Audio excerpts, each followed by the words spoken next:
اتم نمبر کې دی وای خضر حیات صاحب اعلان کړو د 10 علماء نمونه یاد کړو پکې مولانا منیر احمد منور سے مفتی انور کاروی سے وغیرہ علماء نمونه یاد کړو نو دې ما ته وای ته په دیو کې یو حاضر کمانه 1 لک نقد واخله پیدا محمد صاحب لګ د هوش او حواس نه کار واخله مجذوبه کېږه ما پروس کلم دغه خبر رااله مولانا ادریس حقانی صاحب او د یو پنځپيري پندای کې مولانا ادریس حقانی صاحب دلته بیا آرام کې پېښور دا غور ته ویلو پر ریکارډ باندې شته دا غزي د عمل لخر مشر دی هغه ورته ویلو ول تاسو خزر حیات تیار کې زم مفتی صاحب تیاروم کړه د سرم کې نستو د تیار کو هغه ورته ویلو در 1 لک روپۍ انعام در کوم تر اوسه غنه تیار شوی بیاستا پنځپيري ورته ویلو ول منیر احمد منور او مفتی انور کاروی صاحب په دیو کې یو تیار کا موږ 10 لک واخلا مفتی انور کاروی صاحب هم راتلو ته تیارو مولانا منیر احمد منور صاحب هم راتلو ته تیارو ستا خزر حیات به واپس غیر ولګو ول نه موږ 10 لک روپۍ نور کول شي د مناظره کول شي 1 لک روپۍ ما ترجمه کا ان شاء الله خزر حیات تر ولا دغه دواړه درته زرا ولم په دې کلیپ کې ماشاءالله الحمدلله مولوی ندیم سے محترم زمونږه مطالبه منلی وا او هغه دا وا چې ما ورته ویلو علامه خضر حیات صاحب ستاسو د مشرانو لسو کسانو نمونه اخیستیو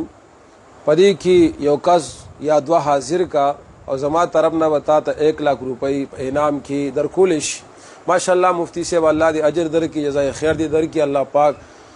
تا زما خبره او مطالبه ومنله چې تا ویل چې 1 لک روپۍ جمع کا او مولوی انور اوکاړوی او مولوی منیر احمد منور بزه حاضر کم او ته خضر حیات صاحب حاضر کا مولوی سے محترم کس خایا صراف او کلپ جاری کا زر تر زرا او د صراف نموالا اعتمادی صراف انشاءاللہ 1 لک روپۍ و ایڈوانس کی هغه سره پرتی کتا خپل وعده پورا کړه او مناظره وشوا هغه 1 لک روپۍ و انشاءاللہ تعالی هغه صراف درکې او که چرتا مناظره او نشوا او زما یقین دی چې کیږي نه ځکه دا به یو دویم شرم ستا په دې سټ باندې پروتي لکه څنګه د الیاس ګومن صاحب والا اولنې شرم ستا په وګو باندې ښکارا دی او نمایا دی او ان شاء الله دا دویم شرم به په تندیخ کاری ودا کار او ان شاء الله کیږي نه خو چلو که اون شو نو بیا مال خپل پیسې واپس کی او خپنه شي معذرت کې ساتھ تعالی خو نه شم در کوله ځکه چې تاسو د مړو مالونه ټولو واله د یتیم مالونه مو واله خاتون مو واله حرام باندې تاسو سکار نشته اسنه چې زما دا 1 لک روپۍ دا مستخرب کی او دویمه خبره دا ده چې ما د علامه خضر حیات صاحب سره رابطه شوې ده بیګا التتلوما ناستوما او داغه نه ما په پیډ باندې لیکل اخستې دي چې مفتی ندیم صاحب اقرار کړی دی لہذا تم موږ خپل پیډ باندې لیکل لا چې زه مستند طریقې سره دا خبره سر ته ورسوم دا وګوري دارالعلوم مفتاح القرآن جامع مسجد توبه اسلام آباد جے 4 دا سے شیدے نیز دا مین ټول پلازا دا محترم علامہ خضر حیات سے دا تاریخ 10/9/2019 دا خپل خط تے بندہ ناچیز خضر حیات غفر اللہ له عرض کرتا ہے کہ میں مولوی انور اوکاڑوی سے خود مناظرہ کرنے کے لیے تیار ہوں اور حسب وعدہ مولوی انور اوکاڑی کے آنے جانے کے کرایہ اور جگہ کا انتظام بھی اپنے ذمے لیتا ہوں موضوع مناظرہ سماع الاموات چاہے استشفاء بالاموات چاہے حیات الاموات تنقیحات خود مناظرین کریں گے میدان مناظرہ میں اور شرائط مناظرہ تعین وقت اور تاریخ فریقین باہم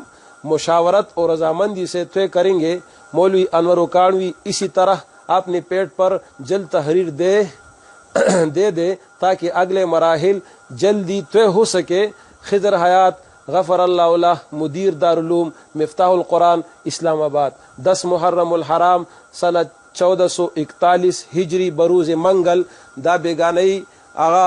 خط تے چې مونږه هغه حاضر کړی دی لہذا ستا په حضور کې مدایو